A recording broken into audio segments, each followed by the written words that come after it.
No. Come on, where is it? Dave, it's your Idaho Central app here. Any chance you're missing a debit card? Let's get that taken care of for you. With ICCU's card control, you can turn any card off with the tap of your finger. You've got it. And back on again. Out, out, out, out. The closest Idaho Central Credit Union branch is in your pocket. Pow day. Dude, let's go.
This is Bronco Nation News Live. The best interviews, the most informed opinions, the latest breaking news, all from the top Boise State insiders. Bronco Nation News Live from BroncoNationNews.com is presented by RowPaint.com, the official paint and coatings company of Boise State Athletics. All Bronco Nation news broadcasts come from the Western Collective Studios. Head down to Western Collective's locations in Garden City or downtown Boise to try some of their delicious beers, including the Horseshoe Golden Ale, the first beer to support an NIL collective. Now, here's four-time NSMA Idaho Sports Writer of the Year, BJ Rains, with another edition of Bronco Nation News Live. To this edition with the three fill-ins, right? I'm Johnny Ballgame, John Mallory, KTIK Sports Radio, The Ticket. Appreciate you guys hanging out with us today. BJ Rains is traveling with me. Brad Bedell, former offensive line coach here at BSU, longtime coach, former NFL player, and love to get your opinion coming up, Coach. Welcome to the show and appreciate your time today. How'd you watch the draft last night, Coach? My couch. Yeah, just on your couch, just chilling. Jay Tust with us as well. KTVB, good stuff. Jay, how are you? Jay, you're on mute. First time I get to say that. I just wanted you to feel like think you're BJ. part of the media and know how to figure this stuff out. Every time, Bedell. I love it. You would think. No, Ashton makes history last night. Highest drafted player in Boise State history. And I think it truly caps a year that I really just don't know if we ever see it again out of a Boise State football player. 2,600 plus yards rushing. He's a Heisman Trophy finalist. He leads the team to the college football playoff, and he goes at 6 overall in the NFL draft. I mean, I really think we all need to sit here for a moment and just realize how unique it is what we all just witnessed, and it literally might not ever happen again at Boise State. Ashton was that rare, that unique, that gifted. No question, Jay.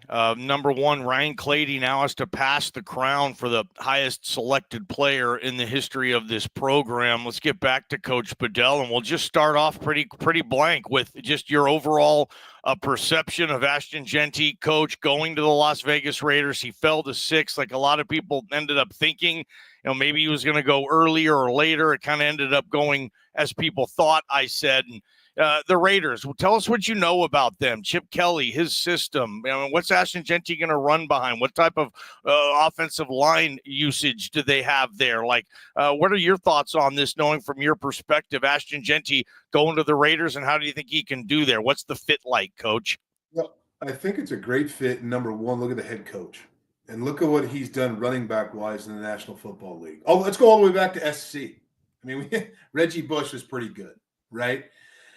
The other thing is that if you really look at the past with the head coach, and this is the difference between a Pete Carroll and some of the younger guys, not anything wrong with the younger guys, but the older coaches technically know how to take care of the players' bodies. And if you really look at Pete Carroll, look what he did with Marshawn Lynch. Deshaun Watson, the Browns are on my mind because I'll get to it in a minute. He takes care of the running backs. He understands their body's important. He's not going to – later in the season, running backs can't practice 5 days a week and then take 30 carries in a game. You can't do that in the National Football League. And so I think that is a great fit.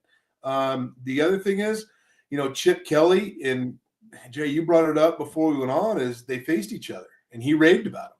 And I think his system, if you really look at his system, they got the quarterback, they got Geno, obviously that's another fit with Pete Carroll, is you run the football to open up the play action game.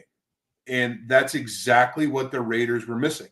They didn't have a running back last year go over 500 yards. And I hate to say it, but one of them's a Boise alum, and Alexander Madison. So, I think that's where it's the perfect fit of you open up your whole offense by the running game. You take a young man that has unbelievable durability, all the carries he had, never missed a game, takes care of his body, handles things the right way. And then people I've talked to is he just completely aced conversations about board work, protections, drive backs. And it's exactly what you would think what you're getting at that pick is a guy who's going to go, okay, you're the starting running back, and we're ready to go now. Now, I thought the Browns, when they dropped back, I thought the Browns were going to draft him. I thought he was going to go one pick sooner because, Nick Chubb, they let him go to the free agent market. They don't have a running back. And if you're going to go with the Joe Flacco era at Cleveland next year, you better have a run game because the guy's 40 years old and he's a statue, right? Yeah. So that baffled me that they didn't take him the pick before. There was people texting me saying, "Here we go, your Boise boys coming to Cleveland," and I'm like, well, looking back on it, I like Cleveland's O-line better than I like the Raiders. I don't even think it's close, to be quite honest with you. I think that offensive line is a little bit work in progress, which they signed a couple of guys, which is going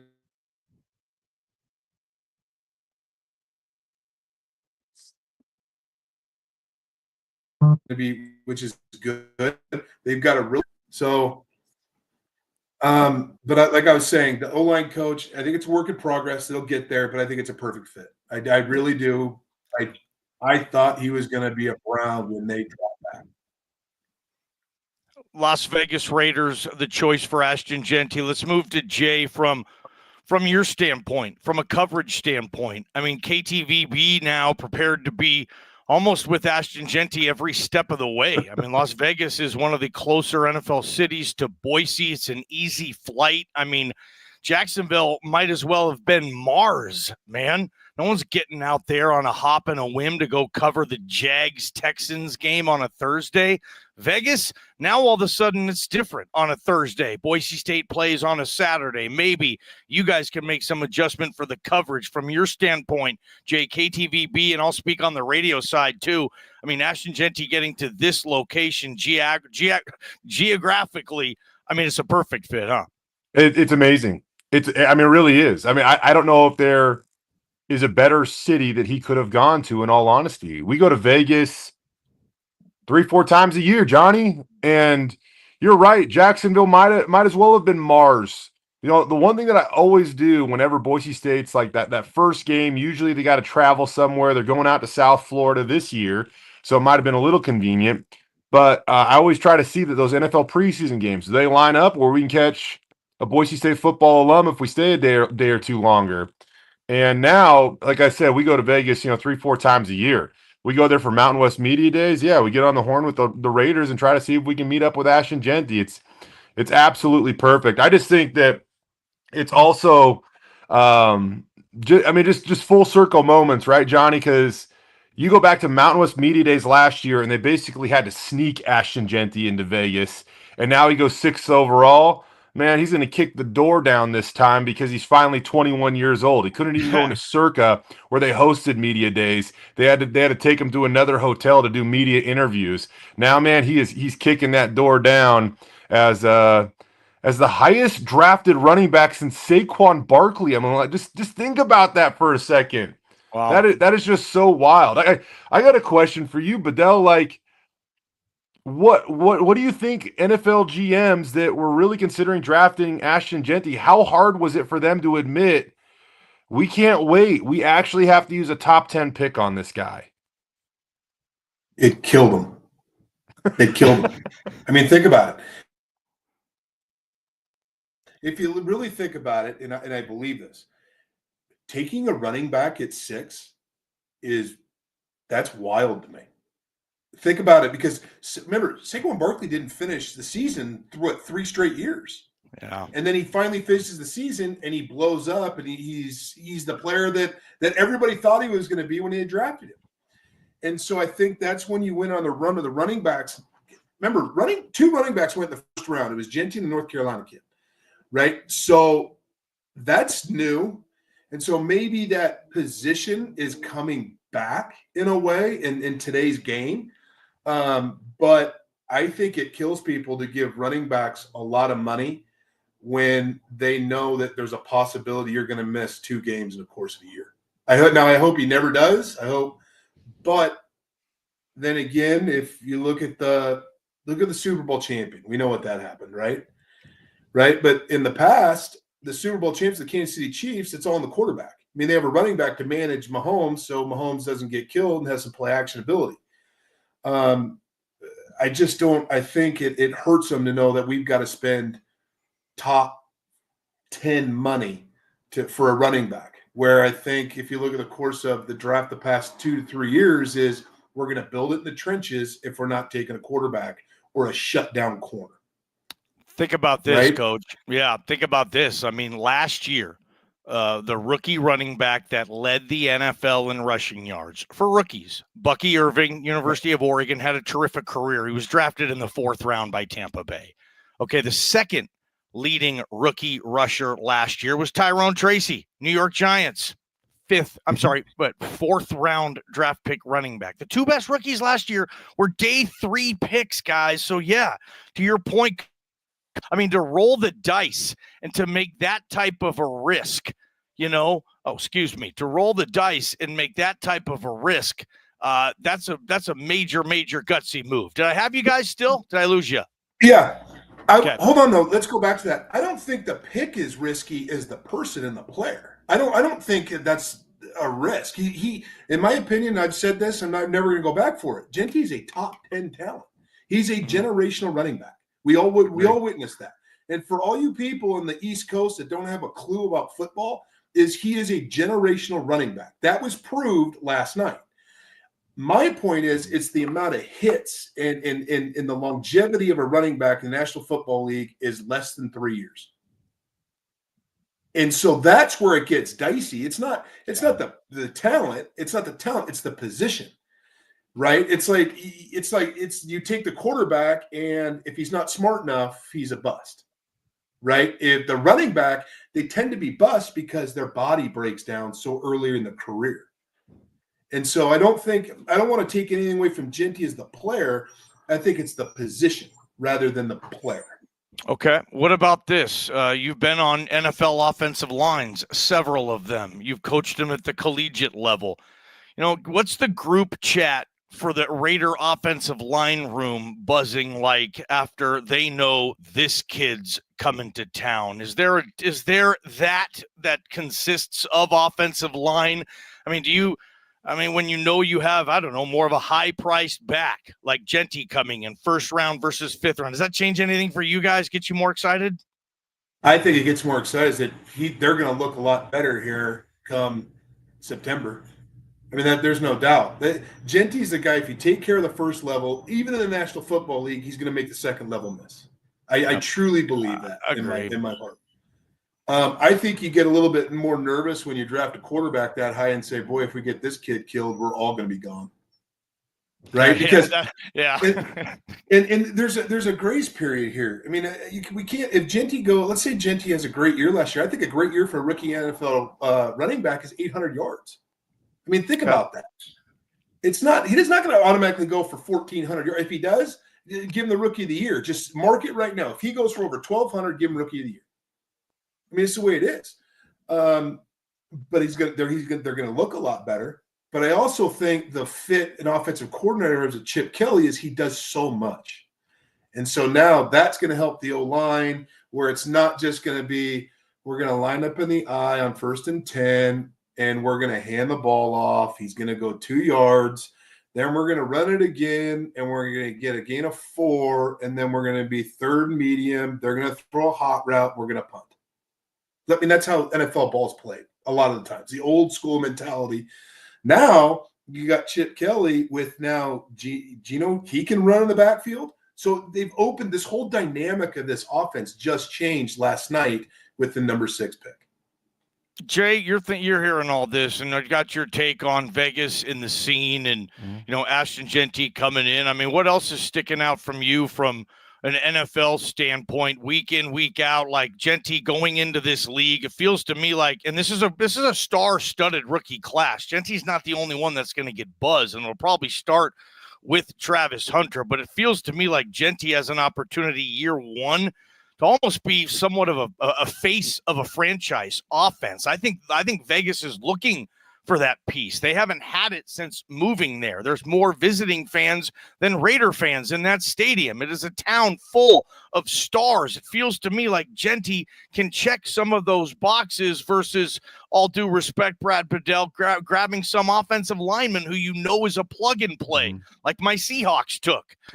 That's where that's where they went as BJ jumps into the show right now. But Jay Tust, Jeanty, from a standpoint of the league, this guy, if it hits well, I mean, we're going to be seeing Jeanty. He could be a national football celebrity. Heck, he already is, if you look at it. Now he just needs to kind of do what he's done. Vegas is one of the fastest growing sports towns, I would say, in America right now. And Jeanty has a chance to be the face of Las Vegas sports. I mean, MLB's on the way. NHL is there. NBA is probably not far behind, but NFL is king.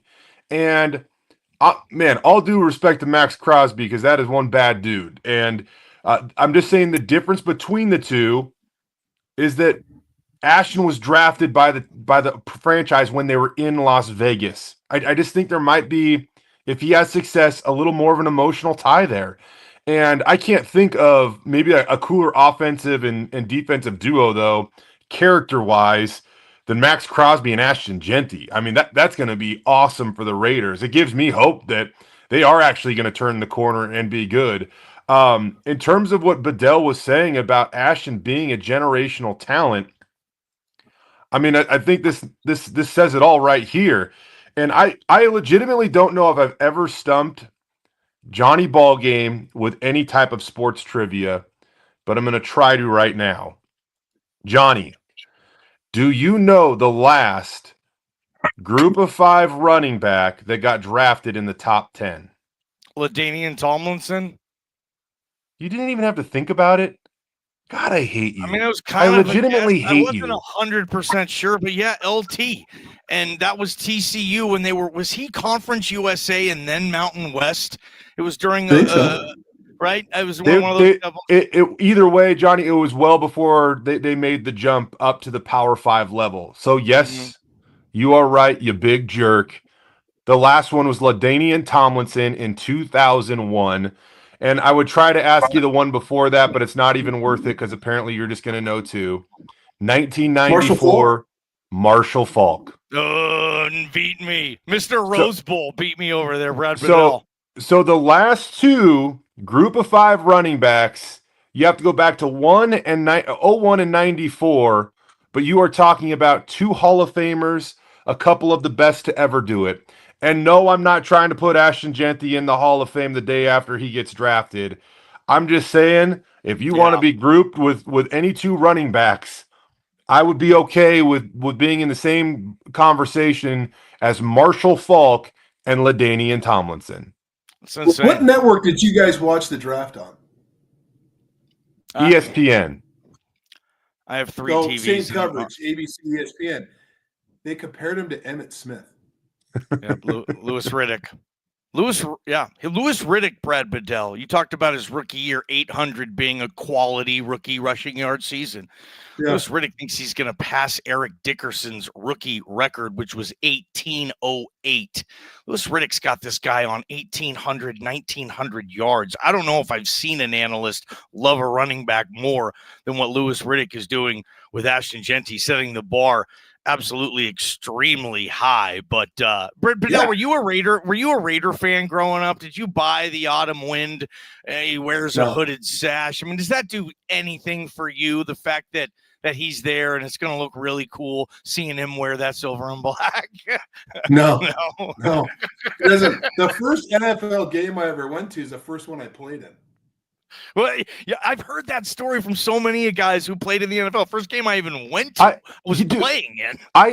Bedell, that blows my mind because yesterday I was talking with Kamale Correa, and he was talking with Ahmed Hassanin. We're just having a conversation, and Kamale was like, "Yeah, first NFL game I ever went to, I played in." And I was looking at Ahmed, and I was like, "Holy crap, you've never been to an NFL game before?" And he goes, "Nope, I can't." That is wild to me that's actually common. And I grew up in Los Angeles when both the Raiders and the Rams were there. Wow. Yeah, you're an LA kid. It was a big deal in my family. It wasn't a big fan. I mean, when I went to college, my dad said, "You made it." That's what your dad said? Let's get Brad Bedell back to the stage here. BJ Rains hopping in to give us a quick update last night on the draft. BJ, it's your show. Go for it, pal. Well, Johnny is apparently incapable of playing the video that I recorded for you guys. I sent a nice 4-minute video back, but Johnny is unable to play it. So just checking in from the airport here. Awesome time last night at the draft. It was a great experience. Happy for Ashton Jeanty. Appreciate you guys for filling in for me. And Johnny, just disappointed that all the hard work I did last night with these videos, apparently you can't figure out how to play. So appreciate you guys for filling in. And I was trying to just watch backstage. I didn't want to be on the show, but Johnny put me right in, so I guess I'm on. And you guys are doing a great job. Appreciate you guys. Thanks, what BJ. airport is that? Where BJ? Where are you? I'm in the Milwaukee, Wisconsin airport, and we were delayed right now. You could fly to Appleton. I don't have the Brad Bedell PJ, I guess. So no, we're Southwest Airlines. We're delayed right now. I guess there's some weather for Denver. I'm not sure. So we're hanging out in the airport here in Milwaukee, Wisconsin. Brad, I got a souvenir for you coming back. Appreciate you. A cheesehead maybe or two. We'll see. But no, we're going to get back to Boise eventually, but appreciate you guys. It was a really cool experience last night. And I mean, Jay, we talked to this kid when he was in high school, Ashton Jeanty, high school kid, to think about Lone Star High School and just the whole story and him sticking with Boise State multiple times. I mean, I remember TCU and some other schools coming in trying to get him out of high school at the last second right before signing day. So everybody wants to talk about the loyalty last year. I mean, it started in high school when he was getting recruited by other schools at the last minute. He stuck with Boise State, and I think it's just really cool. For me, the whole story here, guys, is if you're a Boise State fan, you are going to forever have this connection with Ashton Jeanty, where maybe some other fan bases, a guy transfers, whatever, it's not going to be the same. And I wouldn't have been here at the draft if Ashton Jeanty had gone and played a year at Oregon or a year at Georgia or somewhere else. So I think the fact that Ashton Jeanty stuck with Boise State, and for everybody, just forever. I mean, if you're a fan of Boise State, you are forever going to have that connection with Ashton Jeanty and vice versa, where he bet on himself. He stayed with Boise State. It worked out for him for what's the $31.8 million, I believe. is his payday that he got. So it worked out for him. But for a Boise State fan, you're going to forever be able to call Ashton Jeanty as one of your own. And I think it's just a really cool connection. And I think the fact that it was the Raiders and their connection, and he's already 2-0, I believe, on that field and has a championship there. It's just was a pretty cool night, and thankful for all of our advertisers and subscribers that allowed me to be there to cover it. Appreciate you, BJ. Well done. And sorry again about those videos. We got breaking in a new laptop here, gentlemen, and it's not letting me put videos because it says my browser is having trouble sharing the videos that BJ sent me. And we're live here, so appreciate the shout out there, BJ. That's a nice call out. Brad Bedell, back to you real quick, where BJ was saying about the fact that he stayed and whatnot. Do you think moving forward, and I get it, talent's talent, but do you think people like Jeanty? I mean, how much is that? He stayed. He took less. He was committed. I know it looks great for the college program because they get to keep their prized piece for way less than they could. But does that trickle down into the NFL building as well when it comes to the character, in your opinion? Well, I interesting, because it's actually a good question, because knowing if you're drafting into a city like Las Vegas, do you have to pay a little bit more attention to that stuff? That's why Jay goes all the time. Can you get in a lot of trouble in Las Vegas? Allegedly. I've been many of time. So that's actually an interesting point. Do you have to dive into a little bit deeper, knowing that on a whim you can go anywhere you want and get in trouble? I don't know. But to go back also to Jay, I think, is there another character kid to put on the face of your franchise on the stadium? Right. But I also think you got to do that with Max Crosby because they just paid him $100 million. Mm-hmm. So, I think just those two alone, offensive and defense. And the other thing is not knowing, I don't trust me, the quarterback, he's a good player, don't get me wrong, but he's not a franchise quarterback. So you're gonna market him the way you got to market him. But I think you're right. I think he just became the offensive face for the Las Vegas Raiders with the character piece. The young man's having a youth camp, football camp in Boise, Idaho in June. I mean, like he doesn't need to do this, right? Yeah, I get you. No, he doesn't need to do this, but it's just a character thing. And I think when you're drafting that high, we don't need to bail a kid out that we just gave $31 million, who I read a report this morning, he's the second highest paid running back in the National Football League right now. I don't know if that's true, but could you imagine you just handed the keys to the car and a 21-year-old, and he's the second highest paid running back, deservedly, off of paper, deservedly so. Let's get him some carries in the National Football League. That's just the old player coming in me. Is like, we're paying kids a lot of money, but he's the face of the franchise because of the kid he is. And by the way, he's a good football player. And this is where there is a kid, and I don't know this, and I want to say this because I talked to my wife about this last night. In the room of chains and all that, I think it's awesome. The kids are having fun. That Kentucky corner that got drafted, I think he was one of the last to come out of that room. He shook every kid's hand coming out of that room that was drafted ahead of him. Once they got out, he was dabbing them up. And I looked at my wife, I said, you know what? That's what it's all about. That kid is happy for somebody else's success. Knowing he's going to get his success, knowing he's going to get drafted, he was so happy for everybody else. I'm like, Jeanty, dabbing guys up as they're walking by. I think that it was very heartwarming knowing that those guys got in that back room. And next time I want to talk to Spence, was it really like that? That kid dabbed up everybody, was so happy about everybody's success. And I think the character piece of this whole football thing has to be paid attention to these days. We got to focus more on the positive rather than kids getting arrested. And Georgia's going 100 miles an hour and getting DUIs and all that other crap. But I think that's why you're the face of the franchise. And it's just another part. And I just think the football, it takes care of everything. But when you get a young man that also has an unbelievable character aspect, is why you put him on stadiums. Mm-hmm. That's why he's going to get a billboard. He's going to have a billboard coming right down that entire stadium. And He is. I'm just That smile, I'm Brad happy for him. Bedell, I'm is just going to be right next to Wayne Newton's. You know, I mean, that smile in that town is going to make a lot of people happy, make a lot of people a lot of money. I mean, if this pops down there, I mean, the Raiders have not had a grade A, no question about it, marketable, true offensive star. God, Rich Gannon. I mean, they had Tim Brown late, Jerry Rice after the Niners. I mean, guys like Charlie Garner were really good players, but the Raiders didn't have this type of star that you're going to see on a milk carton or a cereal box. Feels like Ashton Jeanty is, Jay. They did I have want to Bo get your Jackson. take, and then I want to get to Kellen and the Saints, and then a little bit of Ahmed here on BNN Live, ropaint.com studio. Jay, finish up on Jeanty.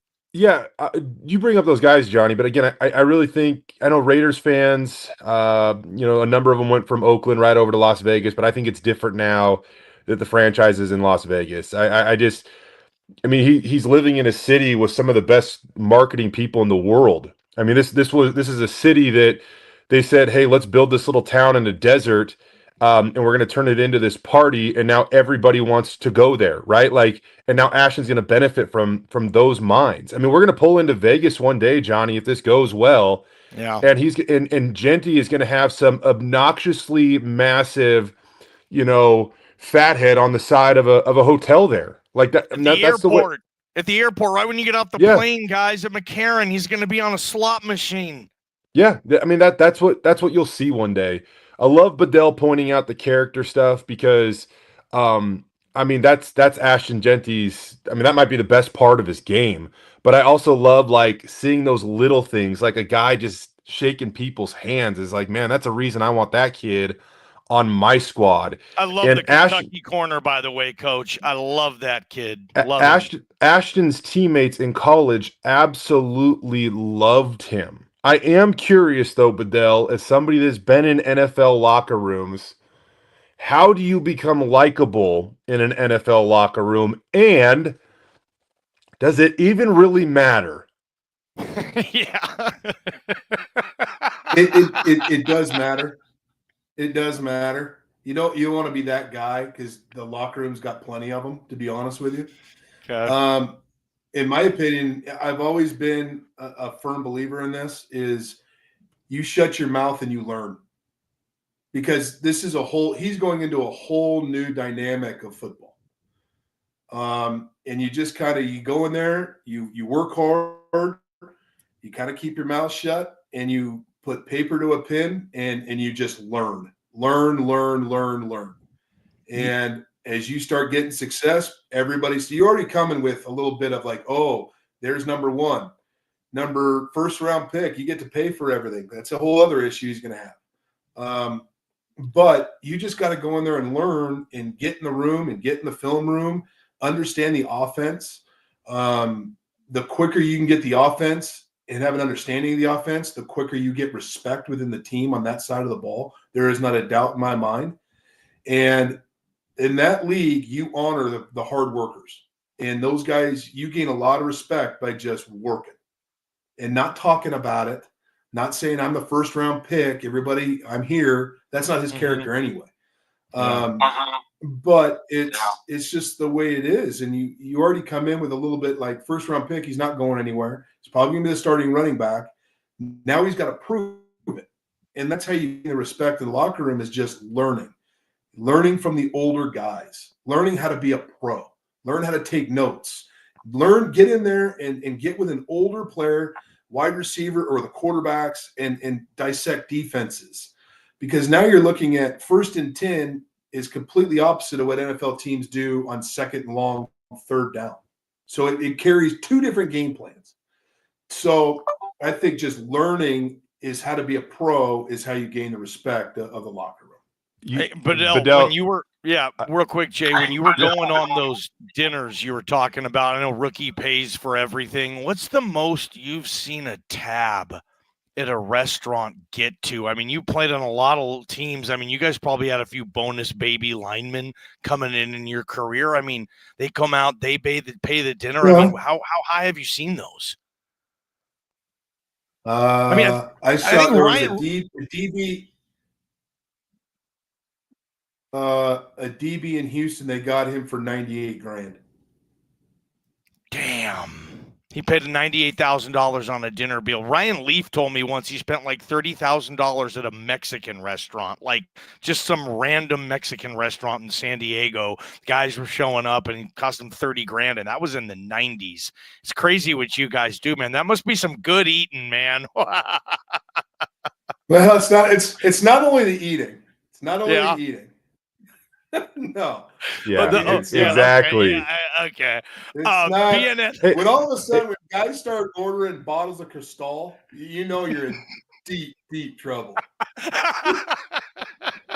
Hey, I want to go back to what Bedell was saying just for a second here, because unintentionally you're giving me what actually kind of I'm going to interpret as a little bit of a hype speech surrounding Ashton Jeanty's potential.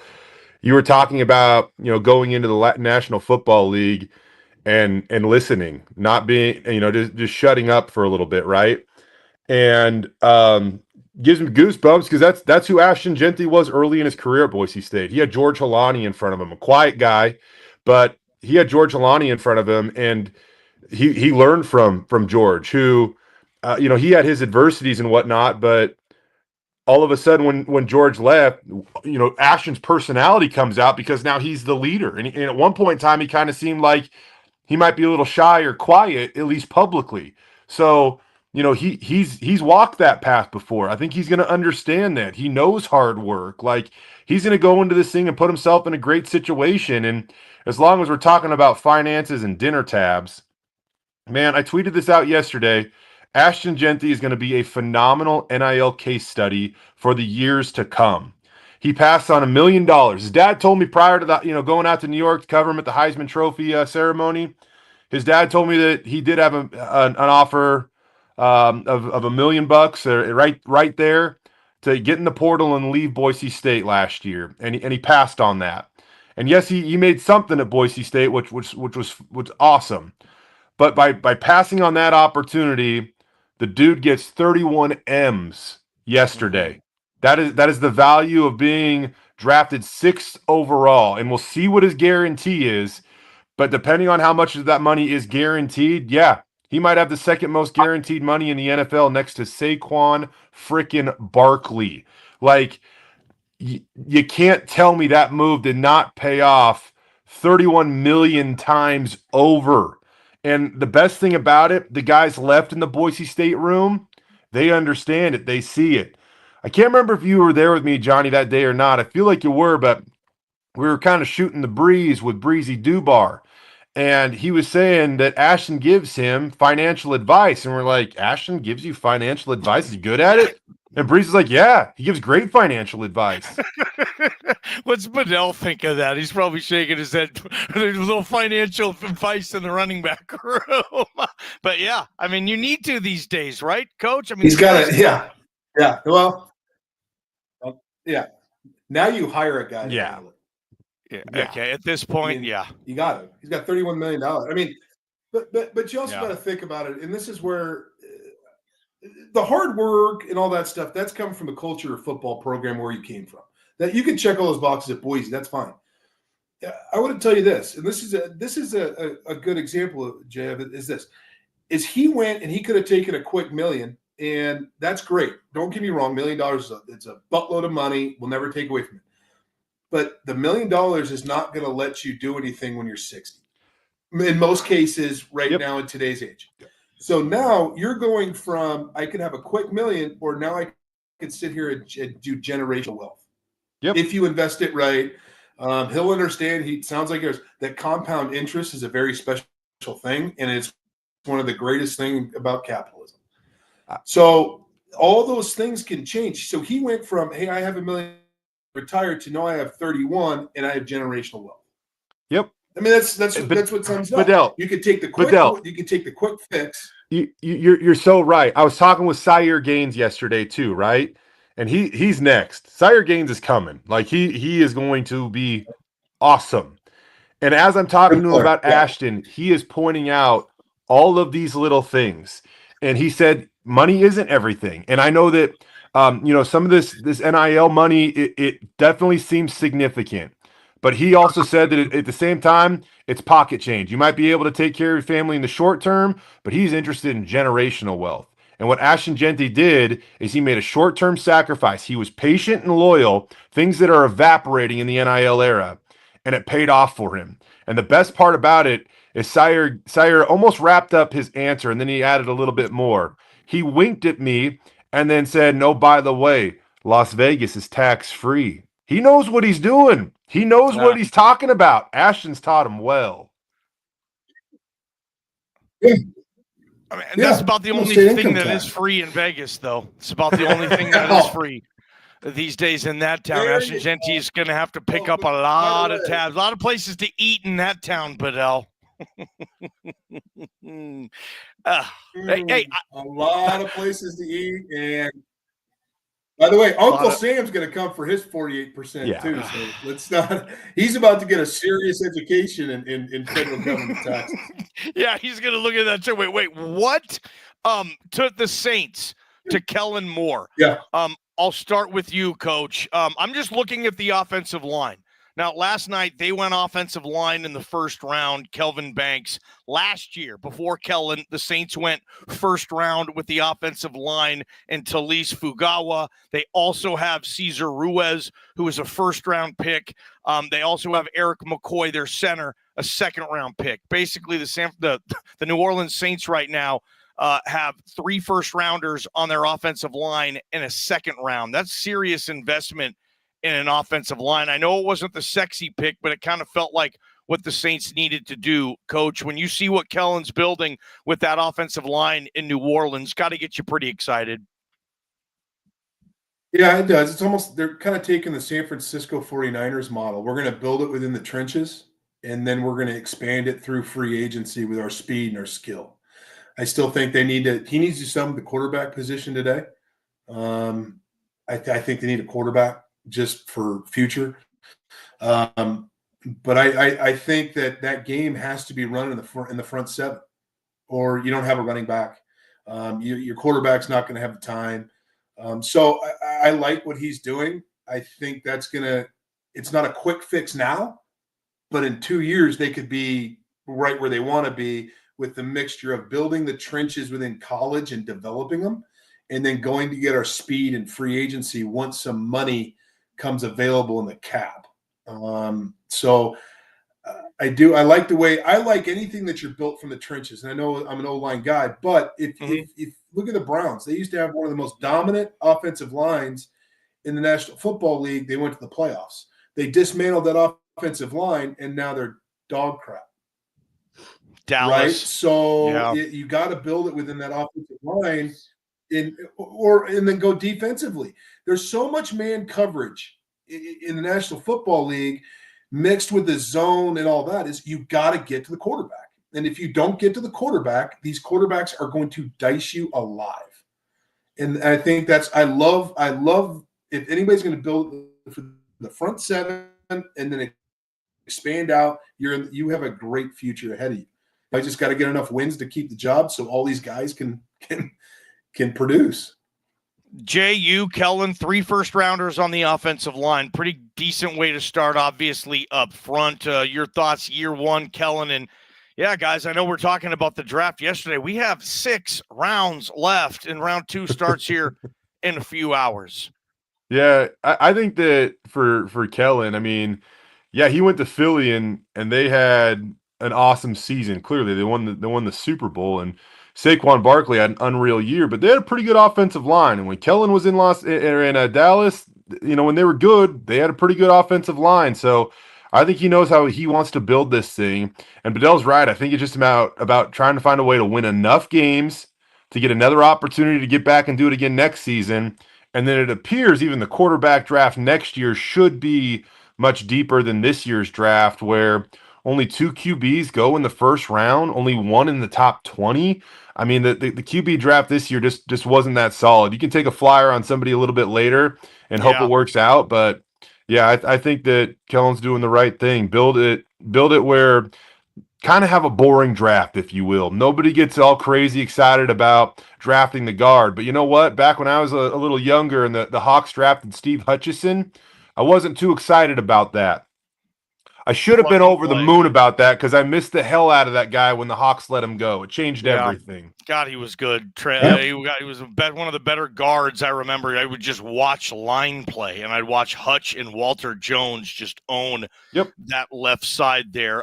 Coach Bedell, before we get you out of here, too, Ahmed Hassanin, hoping to hear his name called tonight in the third round. If not, expecting it most likely to hear it come day 3. Any advice you would have for Mahdi Hassanin, the father of Ahmad, who is listening to this show, Ahmed, right now from Cairo, Egypt? The Hassanin family? I mean, they're hoping he goes tonight, Coach. Yeah, I hope he does too. The best thing I could do is it's out of your hands. You can't control it. So you can sit there and get frustrated. There can be a couple of edges come off that board that you thought you were better than.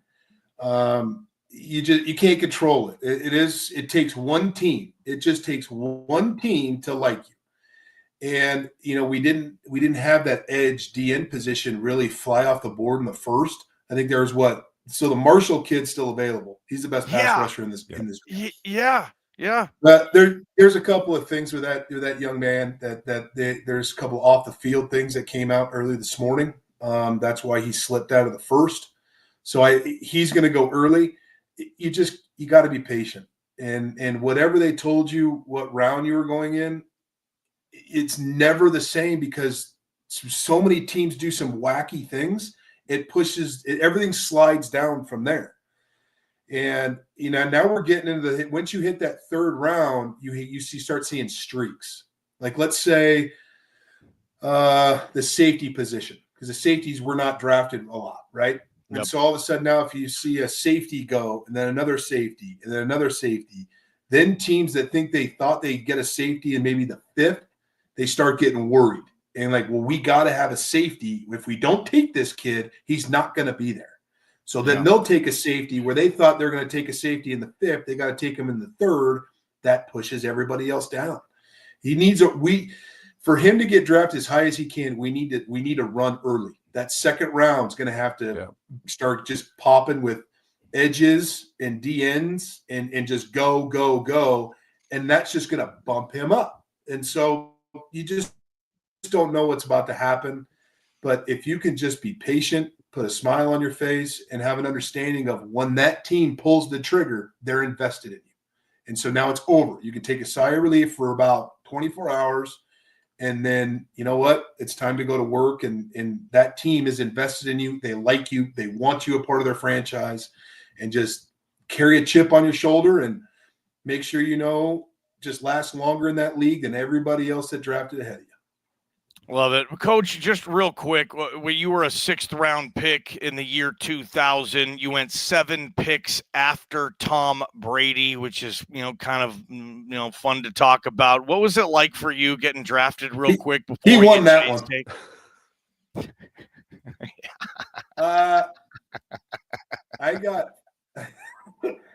What was it? It was a phone call. Who called you, dude? Like, do you remember all that stuff? Yeah. Mr. Clark was the GM at the time of the Browns. He made the catch for the San Francisco 49ers. Dwight Clark called you? He called me and Rest in peace. So he called and said, hey, we're about to select you in the 6th round. I said, awesome. There's Joey Chutz went in front of me. He played for a year. Sadly, he's no longer with us.